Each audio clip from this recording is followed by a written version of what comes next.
Salut, chers amis en Jésus-Christ. Bonne et heureuse année 2023. Nous sommes heureux d'accueillir la grâce du Christ qui nous a soutenus durant l'année 2022. Et toujours sur cette grâce, nous sommes heureux de faire partie des vivants de cette année, cette nouvelle et heureuse année 2023, grâce au Christ, l'envoyé du Père. Aujourd'hui, nous méditons autour du thème « Lorsque nous sommes des porteurs de Dieu ». Lorsque nous sommes des porteurs de Dieu. Et en Église, nous célébrons la solennité de Marie, la Sainte Mère de Dieu. Et d'une manière particulière, nous célébrons la 56e journée mondiale de la paix. Nous méditons autour du livre de Nombres, chapitre 6, versets 22 à 27. La lettre de Saint Paul aux Galates, chapitre 4, versets 4 à 5 à 7. Et l'évangile selon Saint Luc au chapitre 2, versets 16 à 21. Aujourd'hui, où nous célébrons la 56e journée mondiale de la paix, le message du pape François revient sur la pandémie de la COVID-19 et la guerre en Ukraine. Les deux crises majeures qui doivent interpeller l'humanité. Seule la fraternité et la compassion inspirées par l'amour de Dieu peuvent nous aider à tracer des sentiers de paix. La COVID-19 nous a plongés dans la nuit, écrit le pape François au début de son message. Après avoir lancé un appel à la vigilance, en reprenant les mots de Saint Paul selon sa lettre, la première lettre aux Thessaloniciens au chapitre 5, verset 6. Alors, dans le message du pape intitulé « Personne ne peut se sauver seul », repartir après la COVID-19 pour tracer ensemble des sentiers de paix. Pape François propose de faire un pas de côté par rapport à la pandémie qui a bouleversé l'apparente tranquillité des sociétés, même les plus privilégiés, entraînant des orientations et souffrances. Et ce qui nous invite à une collaboration dans une famille, dans l'amitié, pour pouvoir faire face à un ennemi commun. Et en fêtant la fête de la Sainte Vierge Marie, la Mère de Dieu, et en se basant sur la première lecture, il devient nécessaire de voir clairement le contenu et le contexte de notre thème, lorsque nous sommes des porteurs de Dieu. La naissance de Jésus nous a donné l'accès au Père. Cette année, vivons de sorte que notre accès au Christ et au Père puisse conduire d'autres aussi au Christ. Le don de la vie, de l'intelligence, de la richesse, de la santé, de l'opportunité nous est donné pour que nous devenions des canaux à travers lesquels d'autres qui sont loin de cette source de bénédiction en bénéficient. Le fiat de la Vierge Marie, son oui, a commencé l'histoire de notre salut. C'est pourquoi, en ce jour de jour qui commence la nouvelle année, la Sainte Église confie tous ses enfants et le monde entier à Dieu par son patronage et à travers son intercession. Cette année, on a on est encouragé d'impacter sur la vie de quelqu'un en répondant à la demande de Dieu. Et comme cette année, le pape nous invite à conjuguer un même verbe, le verbe d'unité, le verbe de lutter contre cette chose qui bouleverse le monde, de mettre fin à la guerre, de mettre fin à la méchanceté, parce que personne ne peut se sauver seul. Encore une fois, je vous souhaite une bonne et une heureuse année 2023. Être des porteurs de Dieu ou être des porteurs de la marque de Dieu deviennent notre point focal.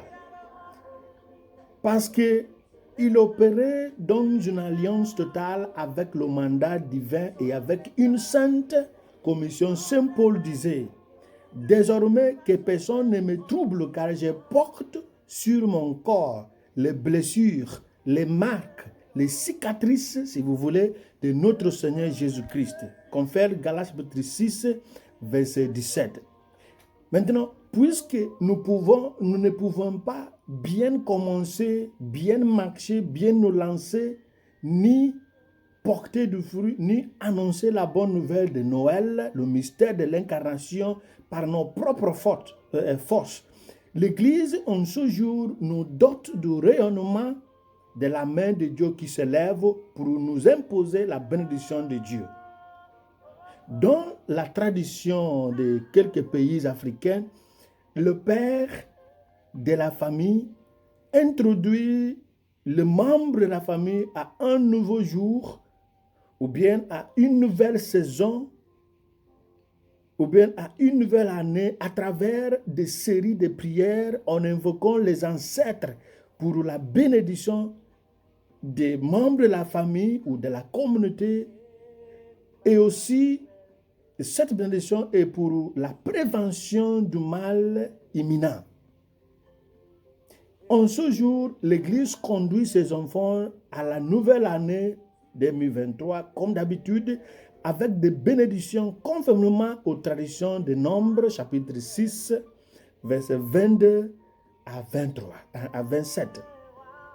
Selon la littérature juive, lorsque le nom de Dieu est prononcé ou invoqué sur quelque chose, un être humain, un objet, 3 fois dans le rite de bénédiction, cela signifie que la plénitude de la nature divine réside sur ce qui est béni. Car le chiffre 3 signifie la plénitude. Ainsi, Dieu, à travers Moïse, parle à Aaron et ses fils. Il dit, parle à Aaron, à ses fils, tu leur diras, voici en quels termes vous bénirez le fils d'Israël. 1. Que le Seigneur te bénisse et te garde. 2. Que le Seigneur fasse briller sur toi son visage et qu'il te prenne en grâce. 3. Que le Seigneur tourne vers toi son visage, qu'il te porte la paix. 3 fois, le nom de l'Éternel est invoqué ou prononcé ou mentionné dans ce rite de bénédiction. Cela signifie que Israël, étant le bénéficiaire de cette bénédiction, possède la plénitude de la nature divine grâce à ces 3 noms de l'Éternel mentionnés. Les marques de Dieu sont interprétées comme le suivant. Ça signifie la bénédiction de Dieu. Ça signifie la marque de son fils comme enfant adoptif. Nous ne sommes plus esclaves, mais des filles et des fils. Au jour de Noël, la messe du jour nous dit, selon l'évangile de Saint Jean, chapitre 1, verset 12, que tous ceux qui ont reçu cette lumière, ils donnent le pouvoir d'être fils de Dieu. Et si vous voulez, fils et filles de Dieu. au verset 14, il a dit, le Verbe est habité parmi nous, parce qu'il a pris chair.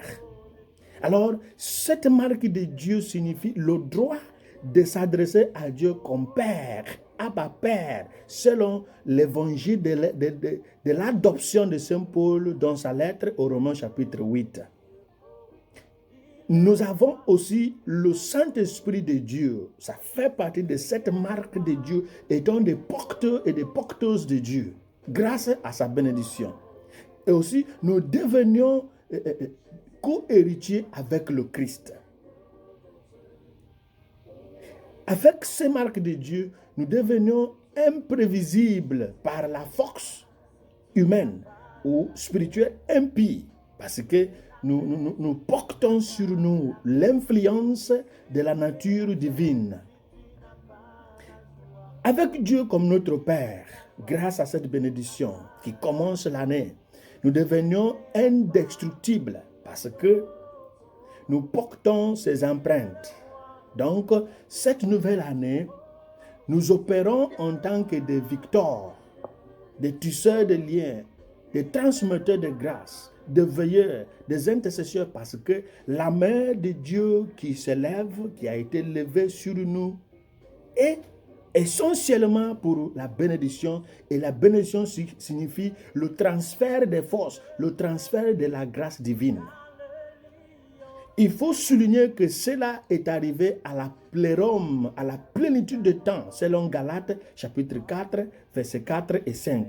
Paul a annoncé que à l'après l'homme est arrivé avec, et la plénitude de temps est arrivée avec le fiat de la bienheureuse Vierge Marie qui a dit oui à la proposition de Dieu.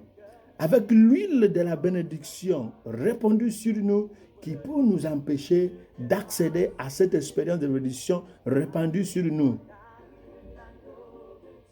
Paul dit que personne, même pas les anges, n'est capable de nous séparer de l'amour de Dieu selon sa lettre aux Romains chapitre 8 verset 35. Aucune malédiction sur nous, aucune manipulation ou arsenal satanique ne peut prévaloir. Cela est clair. Le livre des Nombres, chapitre 23, verset 23, Isaïe 8, 9 et 10, Isaïe 54, verset 17. En ce jour, Luc apporte un rapport. Dieu, l'Emmanuel, et aussi Jésus. Par conséquent, il nous sauvera de nos péchés malgré les accusations du Satan. Comme au temps de Josué le grand prêtre, la prophétie de Zacharie chapitre 3 verset 1 à 10. Dieu est venu enlever nos vêtements sales car il sera appelé Jésus parce qu'il sauvera son peuple de ses péchés. Matthieu chapitre 1 verset 21. Qu'est-ce qui nous retient encore esclaves?